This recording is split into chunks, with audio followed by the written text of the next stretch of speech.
Record na? Record video. Okay. Shoutout nga pala kay MTV Rookie. Subscribe and like sa kanya page, alright? Thank you. Abush. Abush. Kamusta mga kapadyak?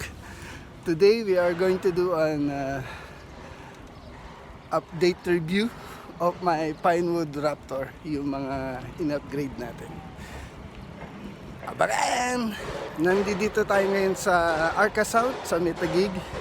As you can hear, may mga construction pa rin. Well, it's a big project. And dito natin gagawin ang ating bike review update ng Pinewood Raptor.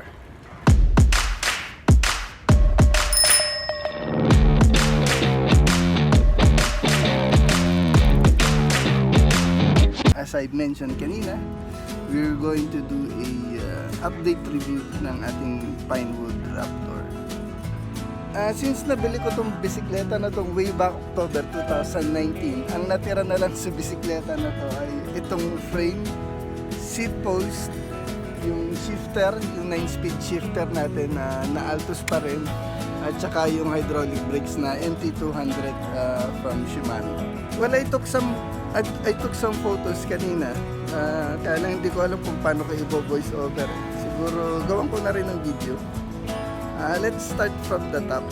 Ito yung napalitan natin, yung spank na stem, 50mm stem, Origin na spank. Thank you kay Sir Mon ng 420 Bikeshop kasi binigyan niya ako ng good deal dito sa stem na to. Itong stem na to is very expensive, but he gave me a very good price. So aside from the headset, well, ito yung isa sa mga una kong pinalitan, yung handlebar. Kasi medyo hindi talaga komportable sa akin yung straight bar, kaya nilagyan ko na medyo merong konting backswing. And another one, ito muna, saddle. Saddle from Cole. Again, good deal from 420 Bikeshop. Yung stem natin hindi natin napalitan, still the same. Pedal, ito kasi yung prepared ko na pedal, yung polymer type. This is a generic brand lang naman. I think it's Ragusa kasi yung brand but I think ito yung mga nire-rebrand lang na type.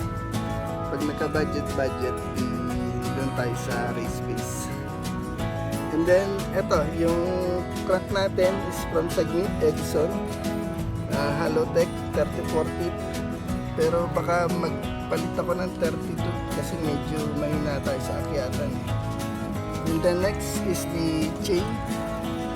I just installed this one. This is a KMC 9-speed chain, yung X9. And yun, bali chinain fit natin siya, no? Specifically for this bike para hindi nalalaglag. I've been through rafterings kanina. Yung mga rafterings, bali medyo binagsak-bagsak ko siya sa bangketa, hindi naman siya natatanggal. Kasi yung dati medyo natatanggalan, ilang beses akong nabaklasan ng missing link dun sa Shimano. Well, I think it's not because of the quality of the chain, it's because mali lang siguro yung fitting ng chain.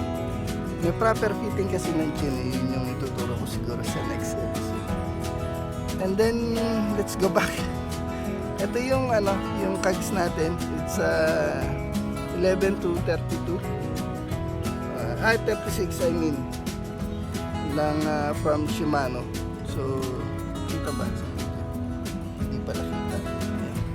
Ayan. Kasi kung napanood niyo yung previous episode ko, kasi weapon shuriken.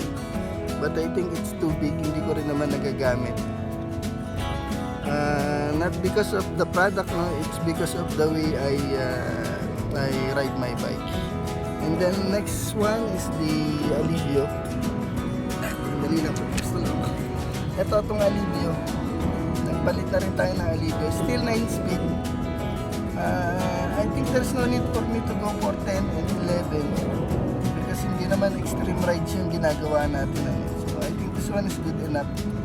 Naiakit ko naman siya sa ano, sa yung combination syempre ng RD at saka ng chain.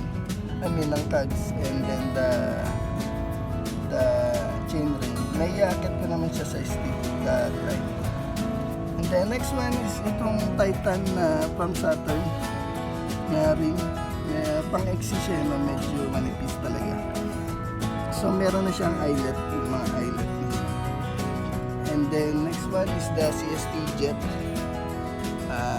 Pinalitan ko kasi yung kenta ko, medyo makapal kasi, tsaka medyo makunat idal. Itong CST Jet,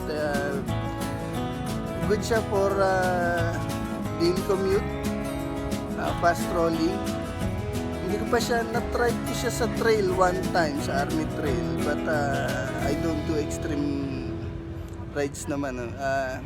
Yun naman siya, okay naman, kaya pa. Medyo maliliit lang kasi yung ano niya, yung I don't know what they call this, but that's the job. And I think I made the video about this. Itong ating Saturn na kita ba? Yung Saturn na Hubs Atlas 2. Yan, isa sa mga upgrades na ginawa natin. And yung pinaka-recent na upgrade. And pinaka-recent but it's not big. Itong the bomb na handle grip. Madali kasi siyang tanggalin tsaka malambot din. Pinalitan ko na yung silicone ko kasi medyo madulas pag pinapawisan. And second to the last upgrade, I think, which is yung medyo pinaka mabigat na upgrade na ginawa ko. Although it's not that, hindi siya ganong ka-expensive, no? Kung daily commute lang naman, light trails,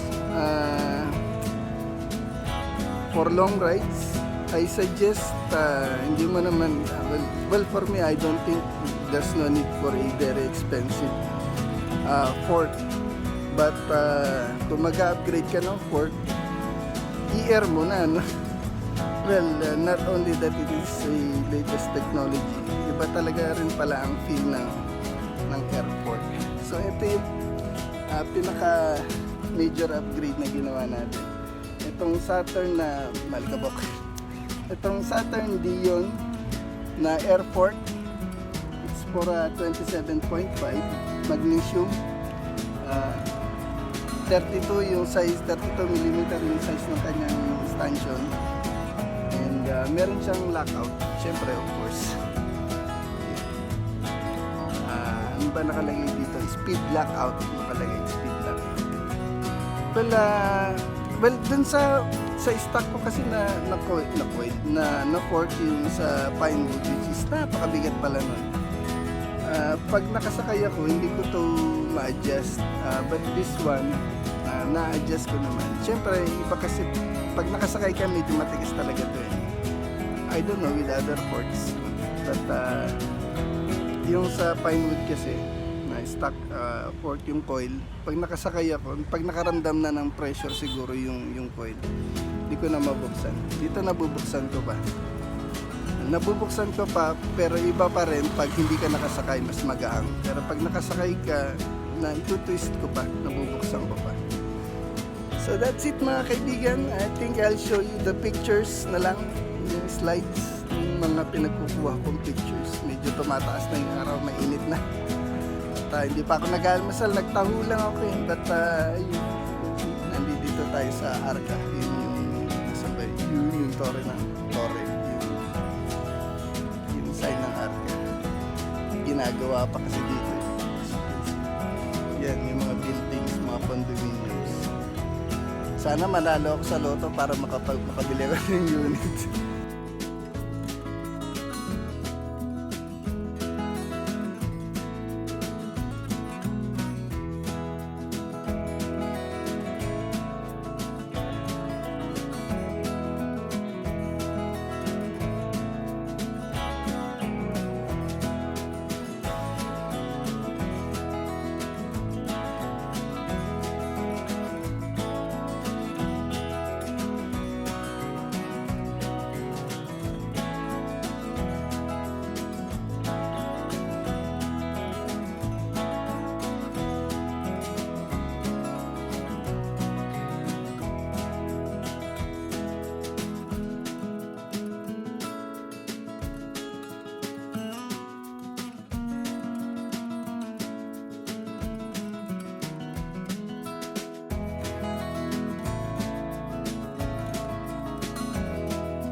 So that's it mga kapadyak. Salamat sa inyong panonood. Thank you for watching. God bless. Babush!